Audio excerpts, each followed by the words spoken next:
Hi there. Thank you so much for listening to Grounded in Maine today. My name is Amy Fagan, and my guest today is Natalie Hodge. She is my first Virginia episode. Oh, so excited. Um, I actually met Natalie. I didn't meet Natalie on Facebook. I went before I moved to Virginia. I started subscribing to a bunch of Facebook groups to get to know people, and I happened to see like soon after I moved here, this post from Natalie about her. She's got a segment on like the news called Foodscapes. And I commented on that. I'm like, oh my gosh, that's so cool. Like, I have a podcast about sustainability. I'd love to chat with you. And she was like, sure, okay. But so here we are. We've met now, and Natalie is super cool. She's got a great story for everyone because it's kind of a startup story. But so Natalie she has a business called Rudy's Girl Yeah. Media. hmm So thank you so much for joining me, Natalie. Yay. Thank you for having me, Amy. Um, so Foodscapes. I was saying before we started recording, like I was like, I don't even, what does Foodscapes even mean? And so I looked it up last night because I'm so prepared. But I did know I did do it before before I started recording. But Now, so the definition of foodscape is a space where people acquire and prepare food, talk about and learn about food, and connect with food. All about food. Me too. Um, but so how Natalie did you end up doing this? it's a really interesting story. I'm going to give you the short version of it because, as we discussed before, I have family members who are really into gardening. I never was. I never had a garden personally before. My mom would force me to have house plants or force like plants on my balcony or patio, and I wasn't successful with any of the outdoor plants. I have managed to keep a few house plants alive because they are so low maintenance. Hmm, But outdoor plants forget it. is not a good thing. So, I have this media company and I've been producing content and trying to get that content to market. And through a bunch of different introductions, this person introducing me to this person and this person introducing me to that person, I met a guy named Mason Mills, who is an executive producer at VPM, which is Virginia Public Media. And Mason and I would kind of pass in the night on social media. He'd like a post, I'd like one of his posts. So nothing super serious, but I did have him on my email update list. So in the new year, I sent him a message, just what was going on with Rudy's Girl. And a little bit later, he reached out and said that he had a colleague who was working on a pilot for a series about zero waste. So this foodscaping episode fits within the context of a larger project on ways that real people can positively impact the planet. And so, yeah, right? I'm a recycler. I'm someone who tries to be very conscious of my movements, but I am not by any means an expert in this area. And there's so much room to grow, uh, literally and figuratively. Same So, girl. so uh, anyway, I met Debbie Mickle, who is the producer for this project, and we hit it off. We started working together. And so this pilot episode about foodscaping allowed for me to meet three, actually four, but we have a bonus episode we're not talking about just yet. Whoop, whoop.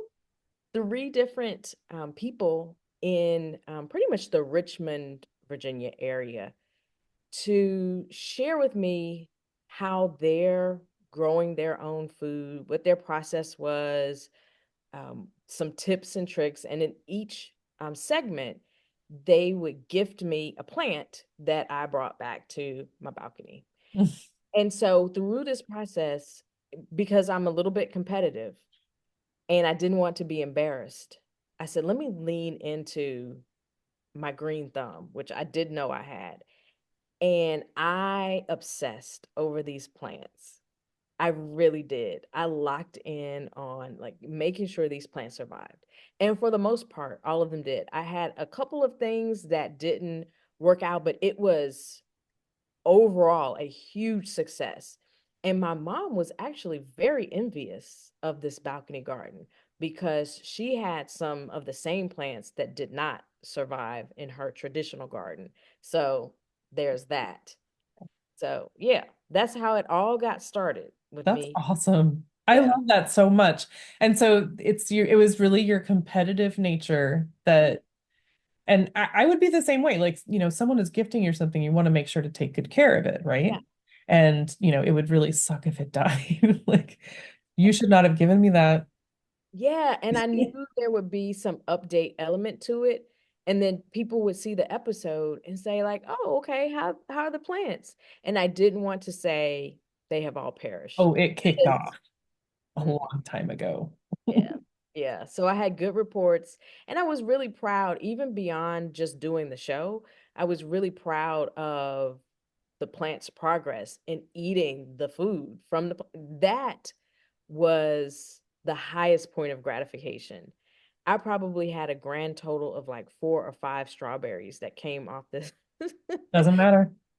I First know. year, but next year they'll spread a little bit. I mean, I know they're in pots, but like they spread. Strawberries spread like crazy. So good eating these little strawberries. But the number one thing that I loved most, the sun gold Oh, tomatoes. heck yeah. Oh, delicious. Hmm.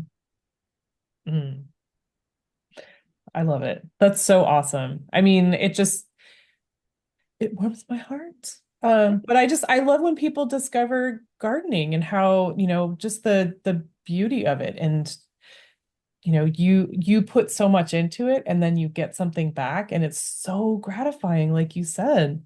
And really, I mean, the best food that you'll ever eat is like right there on your patio. Yeah. It's super cool. And through this process, a couple people from the community have gifted me plants. So my friend Jennifer brought me over a pepper plant. So I already had a green pepper plant. These are like spicy. I have to ask her what kind of peppers these are, but How they've burned my spicy are we mouth. talking? Yeah, my mouth has been burned off a couple of times, but they're amazing and I just love it so much. And it adds a different color to my mixture of things. And then I just was gifted from another friend named Brandon a mint plant. So this is becoming a thing. Do you know what kind of mint? Because mint is, oh, so awesome. I don't know, but he said that his mint had just taken over. He had so much of it. So he's like, take this mint. And I was like, sure, let's do it.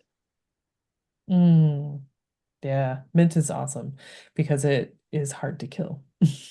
But and it just, it fills the pot and it smells so good. Like you can just brush by it and you're like, that's awesome.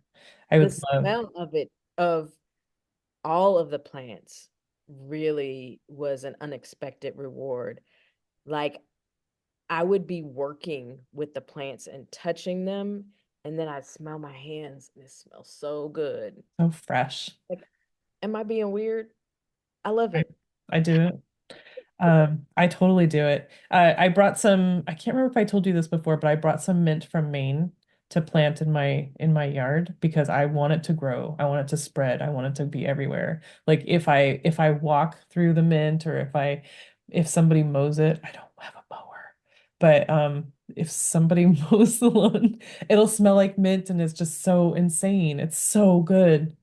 But so I love that. And it's so fun that, now that people know that you can grow things, you might just get more. Yes, bring me plants.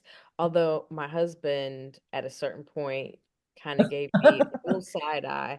We have to walk out there. We can't get there with all the pots. Well, what happened? I'd mapped it out in a really organized way, and there was a plant. Each plant had its own special space. I didn't anticipate they would grow out so much. That sun gold tomato plant stretched out crazy. Hmm. Everything started to stretch out and then it became crowded. And I would never have assumed that when I first brought them in because everything's kind of small. Oh, Hmm. Yeah. When they actually grow, you're like, You were just like so tiny." I this know little tomato plants sometimes can get up to almost 6 feet tall. I was starting to become very concerned about Billy. Had to name all the plants. When we were filming the episode, I accidentally broke a little piece. So we had to plant him deeper into the pot. Mhm. And I was very nervous because the first week, maybe that he was on the balcony, just didn't look sturdy. Mm, Ugh. At a certain point, the growth just happened. It was overnight. I get up and check on the plants, and I could see the growth, and it got out of control. I would never have guessed that. yeah. Well, and sometimes like with that when you broke the little stem off of Billy, sometimes it like they can focus all their energy on growing into the other stems and that they He kind of locked in. Trust me, he did. oh my gosh. So what is so you said that the smell, you love the smell and the taste is just so much, it's so different from what you buy at the store, isn't it It not? is. It Oh my is. gosh. I mean strawberries specifically, because strawberries, I think a lot of produce for like grocery stores is picked before it's ripe. And so it like doesn't it's just not the same um texture and sweetness and whatever. Um, but it's just night and day. I'm thinking strawberries because strawberries are like almost crunchy when you get them at the store sometimes. Yeah. The size difference is interesting too. And that automatically triggered for me, that they're creating these plants that are growing beyond what they really should be growing. So Hmm. I have this green pepper plant and they're really small peppers. They're delicious, they're fully formed, they're amazing. They're just not huge like the Hmm. peppers I might get from the store. And that was a little aha moment. Like, are these Right. peppers How do they get them so big? What are they doing? suspicious? Yeah. Um, so just a lot of those moments in growing my own stuff. Hmm. Yeah. I mean, just so we're recording this the end of September, and um I don't know if you may not follow this, but I follow the Food Tank, which is a group of people that are like constantly researching and talking about how to solve the food crisis. And this is actually New York, it's Climate Week. And so Food Tank is in New York City, and other organizations are also there. So it's a huge, like week-long thing full of talks and panels and stuff. And I was just listening to a panel talking about like pesticides and just how, there are some companies, gosh, what is the company they were just talking about? It might come back to me, but right now it's not. But it's very, very interesting. But they were talking about produce and how some farmers are trying to work in like regenerative practices to make the soil healthier, to make the food healthier, and to be more just robust to grow better and be healthier because we've depleted so much of the nutrients in our soil, which is what feeds the plants, the seeds. Right. Um, so interesting conversations. Highly recommend Food Tank to anybody. Fascinating Well, and it's on so my list now. whew, I can send you links because there's still two more days. I Yay. mean, they're going right now still. It's crazy. Um, anyway, so the smell and the taste. And so, and you were saying that like you were mapping the growth basically, like, oh, you are definitely taller today. You are fuller today. Um, and that's just I'm glad that it's not just me, but I just love that when you take them on as not just a responsibility, but like, you care. You Yeah, care. Like they're living beings and they have names. they have names. Sage, another favorite. Oh yeah. Sage And gets huge. oh my goodness, another unexpected moment when I got this sage. Amber, one of the folks who's on the episode, she gave the entire crew a little plastic cup with little sprouts of sage, and I got two. It was because someone left theirs behind, and I'm just like, I'll take it home. I can And grow things now. right. But, it looked kind of pitiful for a while, and I put it in a larger pot and still was just, and I thought it would be the story of something that wasn't successful. Mm. We got a really heavy rain for a couple of days. The next day after the heavy rain, it looked like someone had swapped out the plant. What? Just so I'm really proud of Sadie. Sadie Sage. Love it. That's awesome. I totally get that. Like sometimes you're like, did someone you're not the same plant that was here yesterday. Um, but Yeah, everyone kept saying that plants are more resilient than you think. And I found that to be really true. The other thing I found to be true was that the reason I had been unsuccessful with outdoor plants previously is that I didn't have an understanding of sunlight and the amount of hydration. hmm So that's a big deal, is understanding like how much sun do you have in that particular area and how that will impact the amount of water. So hmm my balcony gets direct sunlight all day. So anything that needs shade was not going to survive there. And that meant that my watering regimen had to be very strict. Some of the hotter days, I'd get up early in the morning and do a round. And then before I went to bed, I'd do a round. hmm Because lo and behold, if I skipped one of those moments, someone was looking pitiful. The other piece of this, I didn't figure this out until much later. The pot size also impacted the watering. So larger pot, more space. If something like I have, uh, there's a dwarf blueberry bush and the strawberries are in there. It did not require as much watering because the bush really gave shade to the soil. Nice. Whereas Billy the tomato plant, the soil was more exposed. It was in a container bag, and I just had to be super mindful of that. hmm There's all of these nuances that I would not have anticipated, and they make an impact. For sure. I mean, just the fact that you're paying attention it makes all the difference. That's right.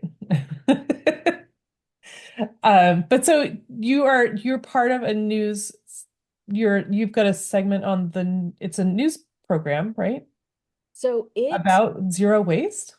so it's a series, and the pilot episode was funded by partially funded by a grant from PBS, and Virginia Public Media sponsored this and produced this. So that was really cool that I got to be a part of their team for this project and learn so much.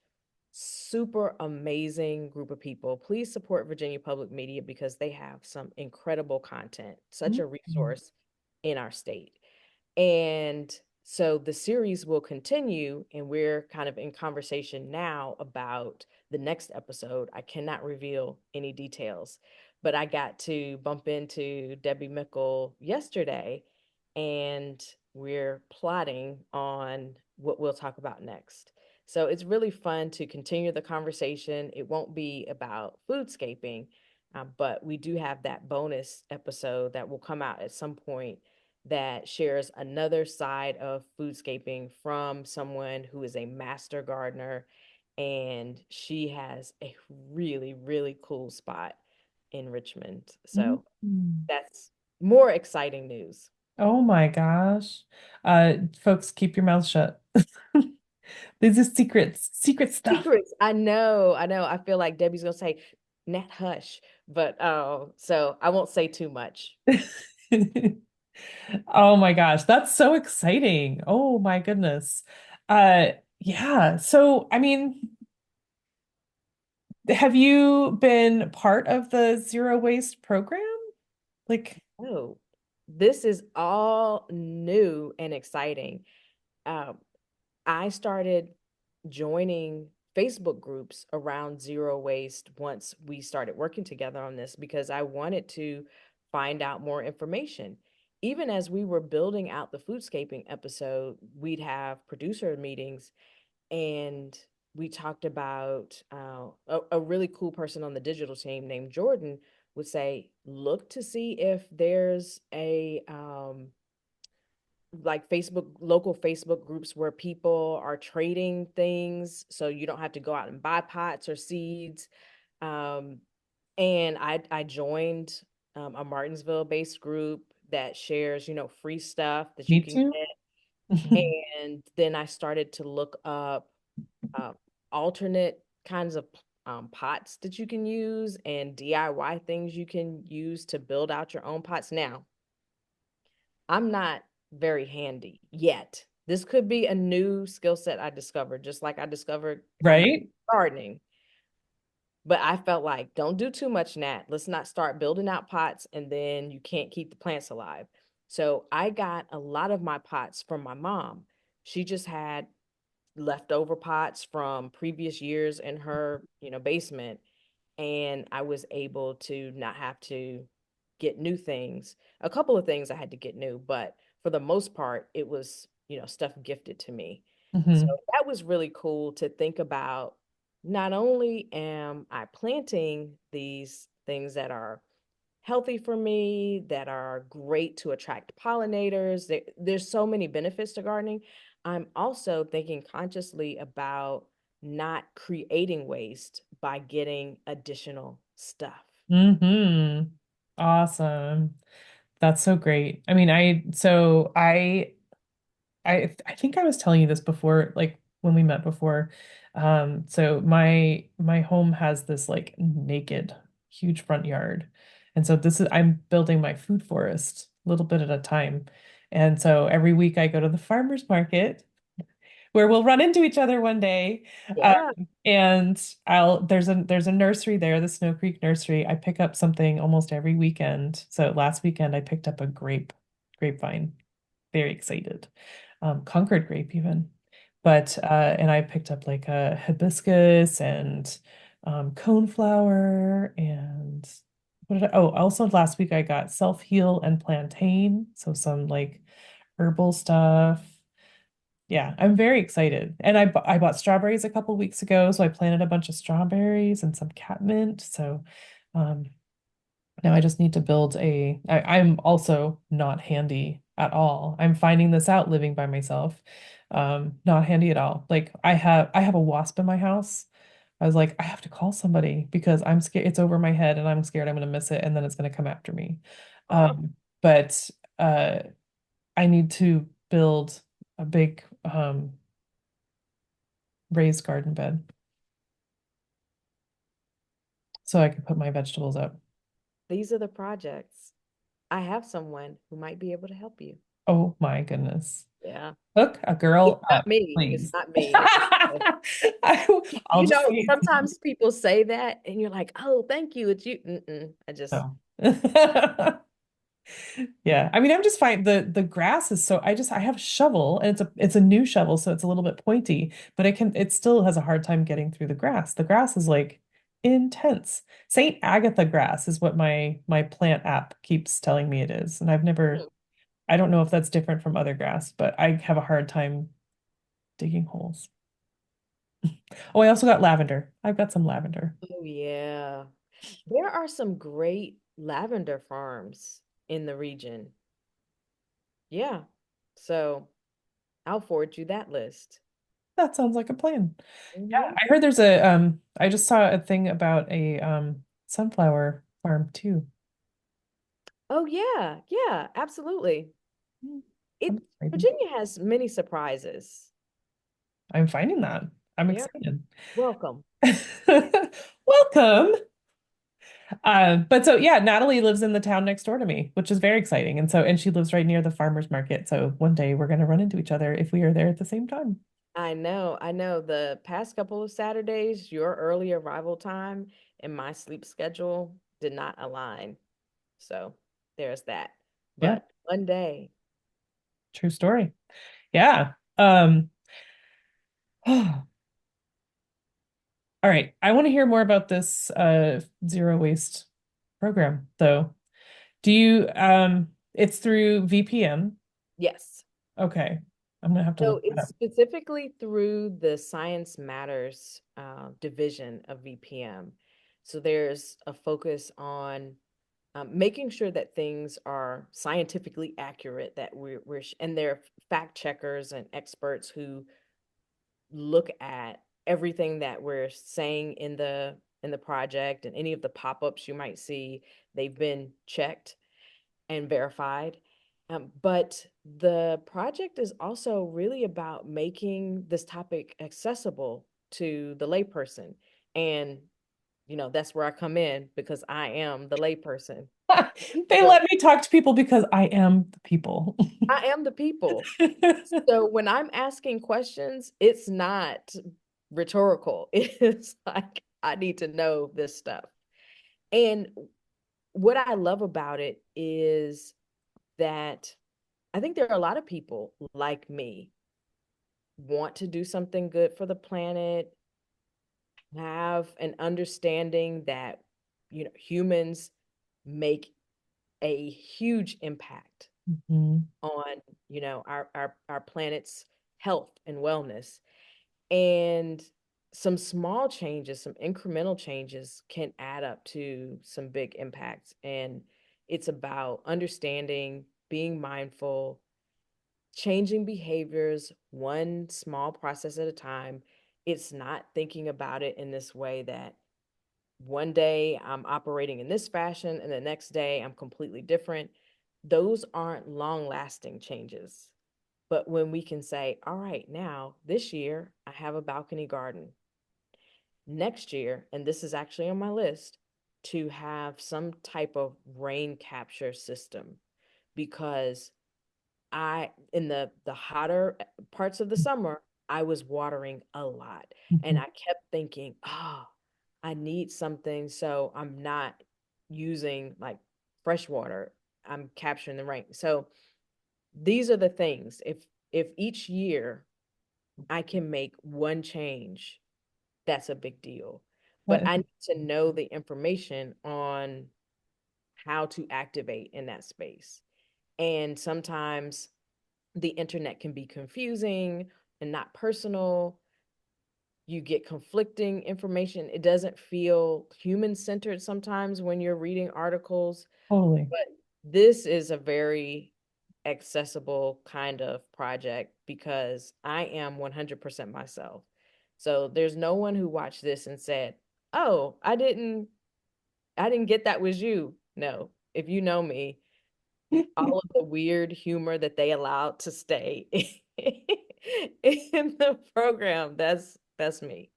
I love that. That's so cool. And such a you explained it so well about sustainability. Like that's sort of the point of this. Well, it's not sort of, it's totally the point of this podcast because there are so many things that say sustainable on them, but they're super expensive, like organic cotton and linen and stuff like that. And, solar panels and electric vehicles and stuff like that. And so many people are like, I want to be part of it, but I can't afford it. So I guess, I just don't get to be part of it. And it's not necessarily true at all. There are so many things we can do. And that's why I'm just like exploring all of these different options with people doing all kinds of different things. Like some things cost lots of money, some things don't, but there's something for everybody. Like pulling up some dirt and grabbing some seeds. If you Absolutely. need seeds and you're in Virginia, I'm kind of a hoarder and I have some to spare. We talked about this earlier. I can't resist a sale. Yeah. Seedaholic. That's me. I need a support group. Or I just need people to borrow seeds. How about that? Yeah, we'll get you some seed friends.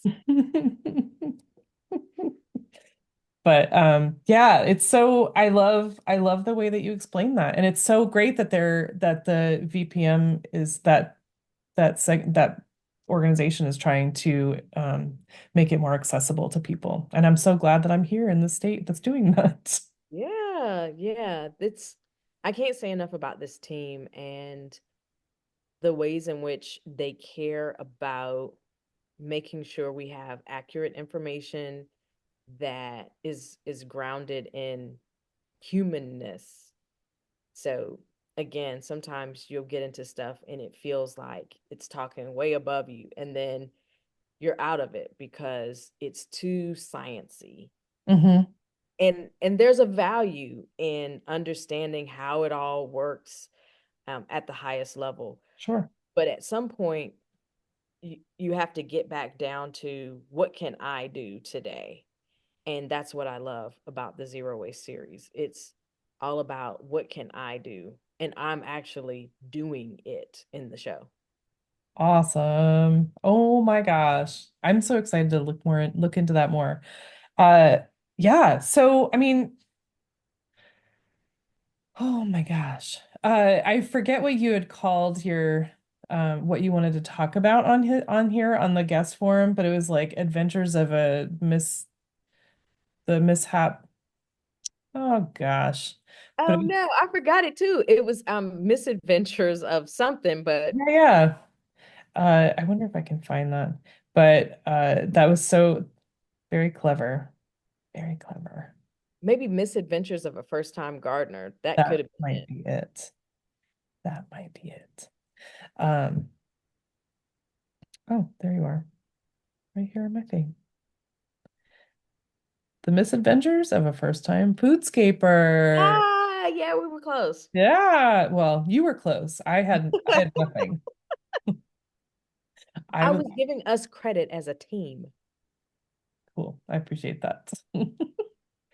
But yeah, that was awesome. And I love that you are so open to sharing that because it's it's not necessarily hard. It doesn't cost a lot of money, but it is so, like you were saying, it's so gratifying to grow something yourself and have be able to eat something that you've grown and Yeah. to know that it is night and day better than what you get at the grocery store, just so much fresher and so much more flavorful. Like Mhm. I think that when you were describing the bell peppers, I'm like, bell peppers that you grow in a garden are so like they are intense. It's an intense flavor as opposed to a bell pepper that you pick at the far at the that other place, the grocery store, I where don't they're even know what it is. Forget that place.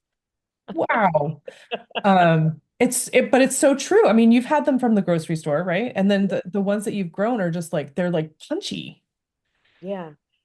I will go back again to the sun gold tomato because I really enjoy, and didn't always, but I really enjoy tomatoes in my salads.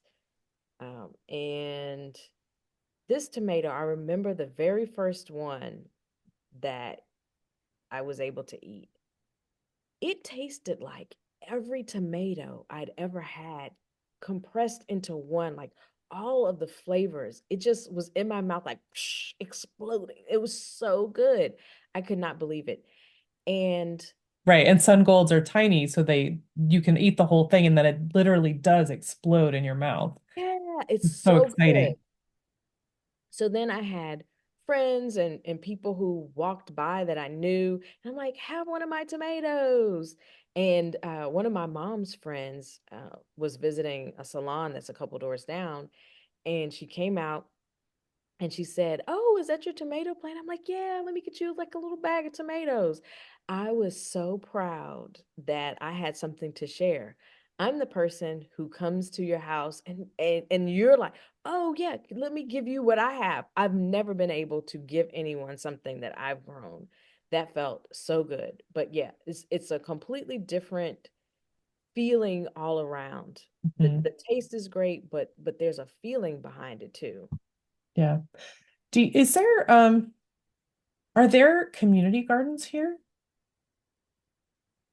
So I know there are a couple people in the community who have dabbled in the community garden concept, and one person who I'm excited to connect you with, her name is Nell. She is very much interested in getting something going in the city by way of a community garden. And I want that to catch hold because I know the value of that. Hmm. Yeah. I mean, I was just thinking like, um, if it was in the city, like you could grow something, and then if people were walking by, be like, look at this, I grew this right here. Isn't that so cool? Like maybe next year you could do that. But it would just be so, I would love to see that take off. Hmm. I mean, gardening isn't everything, but it's a lot. I mean, that's how we eat. That's how we eat. And we all have to eat. Right. Um, but I think that so many people, I had a podcast guest last year who was just outstanding and I loved her and she was teaching and she would like go home crying because she just realized that these children that she was teaching literally thought that food was born on the shelves or they had no idea where their food actually came from and she just wanted so badly to not have that for her children and so now she lives on a farm in Georgia and she grows all kinds of stuff and she's hysterical but I want that for people just to know where their food comes from and to appreciate that and to appreciate the farmers for the things that they can't grow. Right. Absolutely. So we have a show called Hometown Hustle, and season two, we went to visit Browntown Farms, which is in Brunswick, Virginia. And Herbert Brown and his family have had that farm in their family for generations. And African American farmers are few and far between in the country for a lot of historical injustices and opportunities that kind of didn't happen for those farmers along the way. Many of them had land um, taken from them or different situations that have happened that have created this very small group of African American farmers now. But he and his family are of the ones who continue to farm on land that they had for generations. Mm, So he says something that's really interesting, which is, your barber, like all of these different people who provide services for you. mm, You know who grows your food. This is, the stuff that keeps your body going. Do you have a relationship with the person or persons who grow your food? And mhm. most of us do not.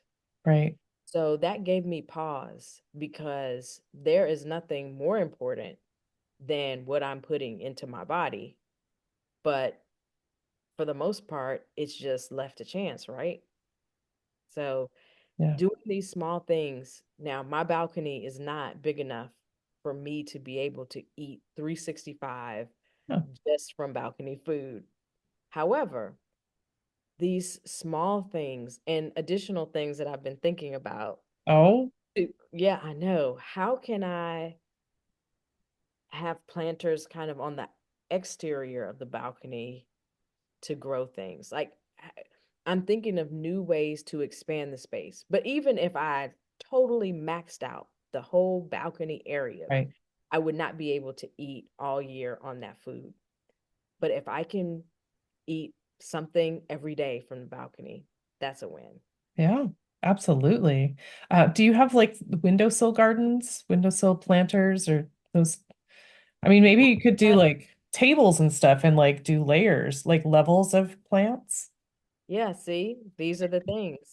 My husband is gonna go off when when he watches this episode. He's gonna say, "Ma'am, She's just like you. Oh my gosh, you found a twin.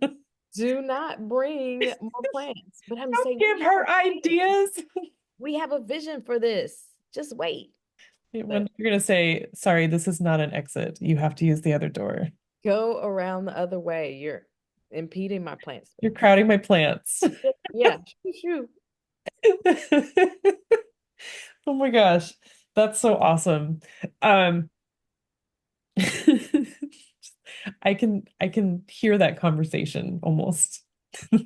Right. His tone is going to be interesting with that. But he has really enjoyed the plants as well. And I have a couple of videos of him, sampling things for the first time. Does he know their names? Yeah, he does. Good. I've been trying to get him to be a little bit more active of a plant dad, maybe next year. Maybe next year, right? I mean, are you gonna like you've got a lot of herbs, right? Because I know you've got sage Mhm. and basil you had and oregano. Did you have oregano? Yes, and lemon thyme. Yeah. Are you Um, planning to dehydrate them or you just see like that hang face? them? Did you see that face? Yeah, I did see that face. Face. That's the face What? of what? Amy, we're taking it day by day. We're eating fresh right now. That's Um, what we're doing right now. I Hmm. have a dehydrator if you want to dehydrate, but you can also just like hang them from like a hanger or something from your ceiling and let them air dry. I love this pro tip. Look at you. You're always helping me to expand. Well, that's what we're here for. But it's just something that I learned. I mean, because I would dehydrate mint like a crazy person. And I would dehydrate a whole thing full of mint. And then the day that I emptied it, there was like a whole other load. And I would just do it because I would use it as tea. It's Oh, yeah. but I need you to put me on game with this, Amy. I'm coming by for the dehydrator so I can okay. get busy. All right. Cool. That sounds like a plan. But so Natalie, when I say the word sustainability, what does that mean to you personally? Yeah, it means doing the small things that will help support, our collective. And I don't think of us as being separate from the planet. Everything Mm, builds on top. Everything has its place in the ecosystem. And so things that I might do that would be considered environmental are really things that I'm doing for my personal wellness and the wellness of the people around me. So the plants take care of us, we take care of the plants, the pollinators take care of the plants, we take care of the pollinators. And I have a whole new mindset around pollinators. At certain points in my life, if I see a bee, all hell is breaking yep. loose here. Like, get this Same. away from me. Same. And then when I learned about the importance of bees in all of this entire operation, I would go outside and see bees and be like, "Thank you, bee. Welcome. Let me get out of your way, Right. like do what you do." Yep. And I'd sometimes sit on the balcony and watch bees land and move around. And I'm like, And "Oh, not totally freak out. yeah," because I knew they were doing their job. Yep. And I want them to do their job. Yep. So let me be a partner in that. So Yeah. that's what being sustainable is being a good partner in our survival. Oh, that's beautiful. Oh my gosh. I love that. I used to say, the only time you'll catch me running is if there's a bee. And Mm. that was me. I broke my foot when I was a kid because I was running from a bee. Um, but now like I have a wasp in my house and I have not moved out yet. I mean, wasps are different than bees, but I'm still like I'm a little freaked out, but I'm not like running. Uh, but that's that's amazing. And it's so interesting how we shift like that. Like we just you understand their purpose on Earth and you're like, "Oh, they're just doing their thing." Yeah. What what's so bad about them, right? It's weird. It's weird how that happens. It's just like a switch that we turn Mhm. on. Yeah, absolutely. But my first education about bees were they were dangerous. Hmm. And seeing adults, swat at them, run from them. And so I internalized that as bees are bad. Hmm. And I got stung by a bee as I think I might have been in third or fourth grade. And then that really kind of underscored this messaging. They Stay weren't away, lying. yeah, stay away from bees, bees stay away from me. And so later, of course, you learn about pollination, but by that time, it's still like bees stay away from me. This process and talking to people who were doing this and excited about bees, like the bees are here, yay! And being nervous about, like, I'm not seeing any bees or butterflies, what's going on? Hmm. So that has changed my perspective. Yeah. Oh my gosh. Do you have hummingbirds where you are? So I haven't seen any hummingbirds in my neighborhood, but my mom had a hummingbird feeder a few years ago, and it was so neat to watch the hummingbirds come in for that. And then she has some. This is a whole story for another day. Some feral cats in the neighborhood that she's Uh-oh. somewhat adopted. Story for another day.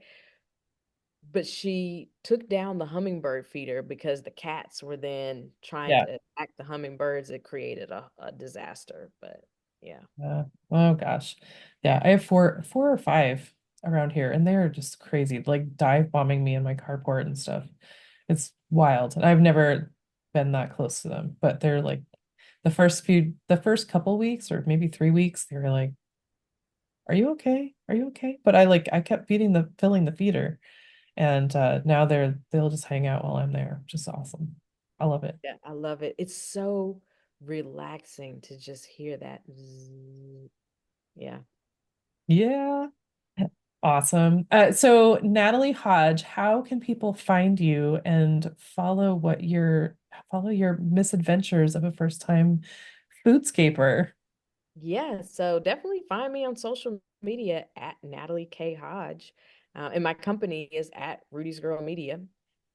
So those are places where we post updates about the project, and you can check out VPM's Science Matters YouTube channel and see all of the content connected to the foodscaping project. So there's one main episode, and then there are these additional segments that take a deeper dive into what each individual foodscaper has been up to, some behind the scenes kinds of stuff.